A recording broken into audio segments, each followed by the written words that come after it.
আজকে আমি রান্না করব ব্রয়লার মুরগি। এখন প্রথমে ব্রয়লার মুরগি সিদ্ধ করে নিচ্ছি। সিদ্ধ করে ভাপ দেওয়া, যেটার বলে ভাপ দেওয়া, এটা পানি ফালাইয়া দিচ্ছি। ভাপ দেওয়া হলুদ দিচ্ছি, লবণ দিচ্ছি, একটু মরিচের গুঁড়া দিয়ে ভাপ দিয়ে পানি ফালাই দিচ্ছি, নাহলে গন্ধ লাগে মুরগি খাওয়া যায় না গন্ধের জন্য। আর দেশি আলুর জন্য এই যে পেঁয়াজ কুচি সব মশলা কাটা রাখছি।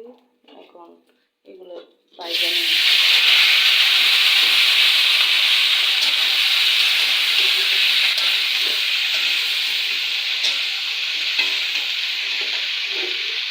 অনেক আছে মুরগি খাইতে পারেন না গন্ধের জন্য, আপনারা ভাপ দিয়ে পানি ফালাই আনলে তখন আর গন্ধ করতে না, এইভাবে বাইরে নেবেন। একটু হলুদ দিয়ে দিই, তাহলে কালারটা সুন্দর আসবে।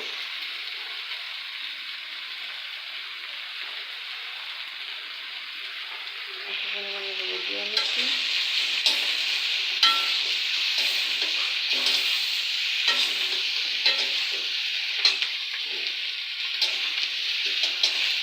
যারা মুরগি খাইতে পারেন না তারা এইভাবে খাইতে পারেন। ভাত দেওয়ার সময় একটু লেবু চির, এই যে আমি এই লেবুটা চিপটা দিয়ে দিচ্ছি।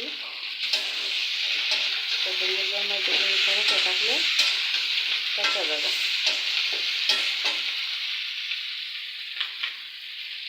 আর আপনারা ভিডিওটা শেষ পর্যন্ত দেখেন, দেখলে বুঝতে পারবেন আমি কীভাবে মুরগিটা নতুন নিয়মে রান্না করতেছি।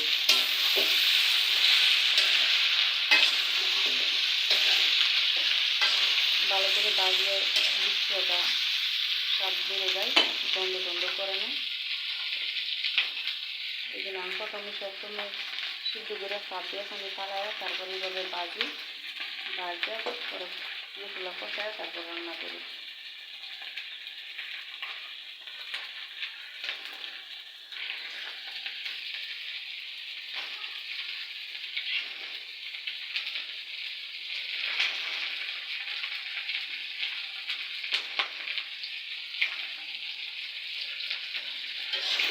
এই মুরগি আমার অনেক পছন্দ, আমি এই মুরগি পছন্দ করে খাইতে।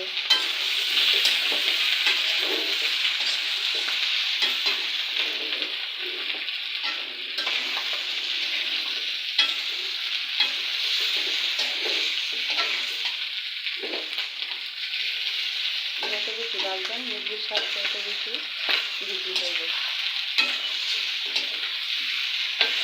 বারবার লাগছে এই জন্য আমি মুরগিটা লাগিয়ে যাবে। এটাতে ক্যামেরা দিচ্ছে আর এটাতে লাগাতে শুধু তাই করে লাগতেছে।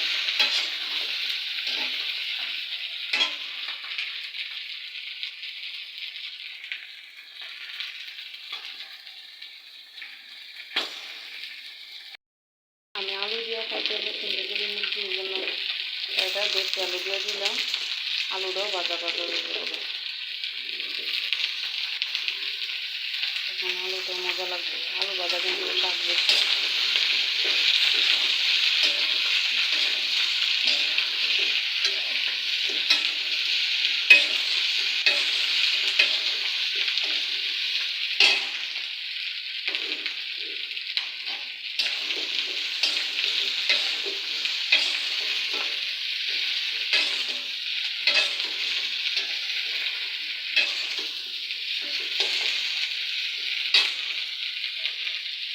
এখানে মুরগির সবই আছে, এই যে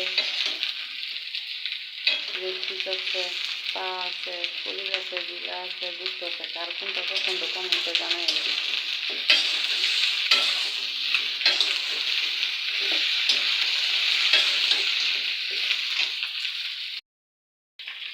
এই যে আমার আলু আর গুস্ত দেখেন ভাজা ভাজা হয়ে গেছে, লাল হয়ে গেছে।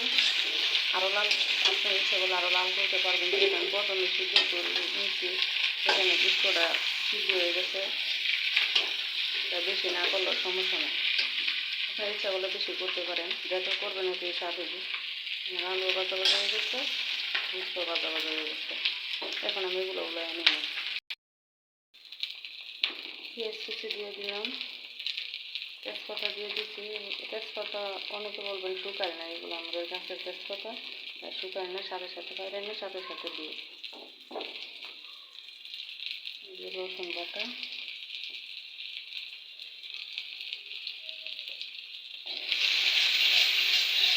সব রান্না সরিষার তেল দিয়ে করি,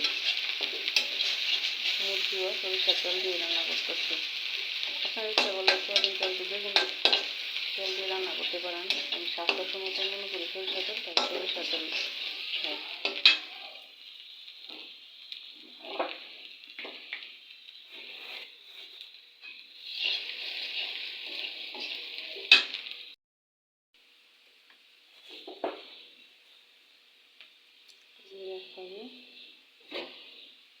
পানি দিয়ে মশলা তুলে দেবো।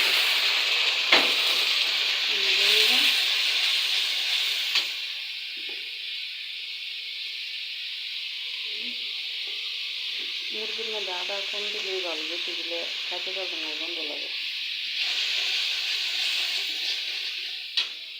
পরিমাণ মতো সব কিছু দিয়ে নেবেন।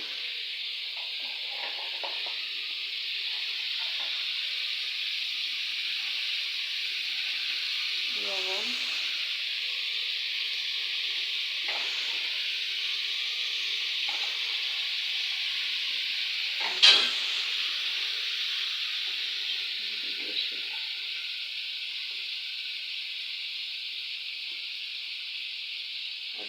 গজার পাইটা একটু বেশি দেবেন, ডিশের মধ্যে গজার পাই একটু বেশি দিলে স্বাদ হয় বেশি।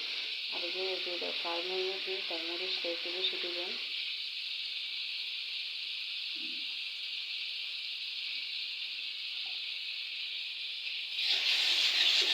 আদা কম দিবেন মুরগির মধ্যে, আদা কম দিলে তরকারির স্বাদ হয় বেশি।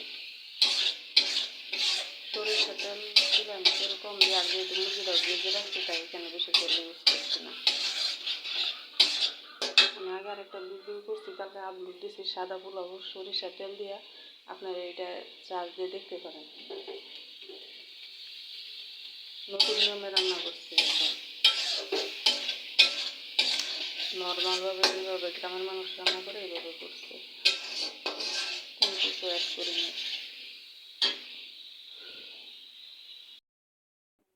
কষানো শেষ, আমি যে ভাপ দিয়ে মুরগি বাজে আলু বাজে রাখছি, ভাপ দিয়ে পানি ফেলায় এগুলো এখন দিয়ে দিই।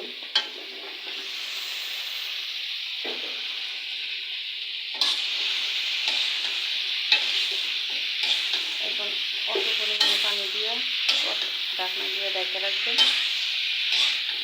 কষানো হইলে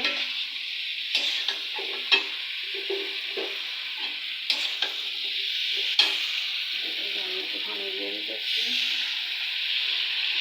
একটু পানি দেওয়ার দরকার নাই, কারণ মশলাটা কষা নিয়ে নেবো, আর বুঝতে কিন্তু প্রথমে সিদ্ধ হয়ে গেছে।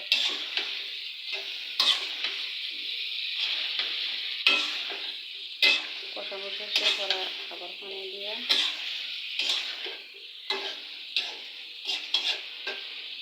একটু নুন দিয়ে দিবেন, তাহলে ঘন ঘন হয়ে যাবে।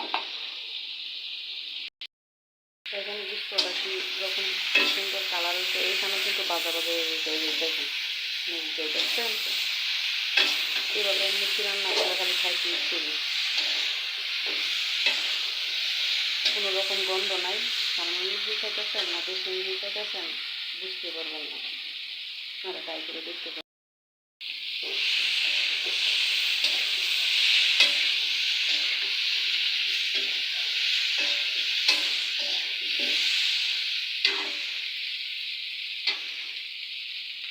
দেখুন কি সুন্দর কালার আসছে, মনে হচ্ছে যেন গরুর গোশত রান্না করতেছে।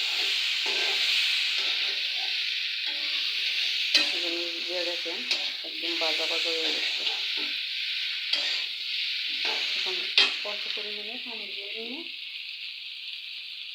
যেটা ঝোল থাকবে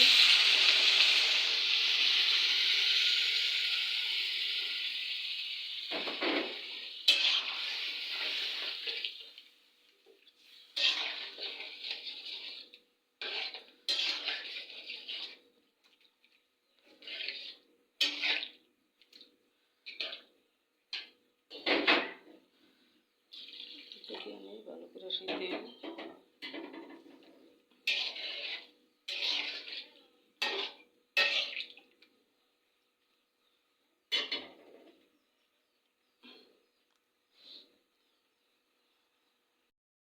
আমি ঢাকনা দিয়ে ঢাকা রাখছি, কিছুক্ষণ ঢাকার পরে দেখেন, আমরা যেহেতু গ্রামের মানুষ তাই মাটির সব কিছু ইউজ করি।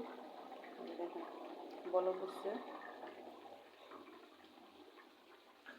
কিছুক্ষণ পরে দেখবেন কি সুন্দর হয়। আবার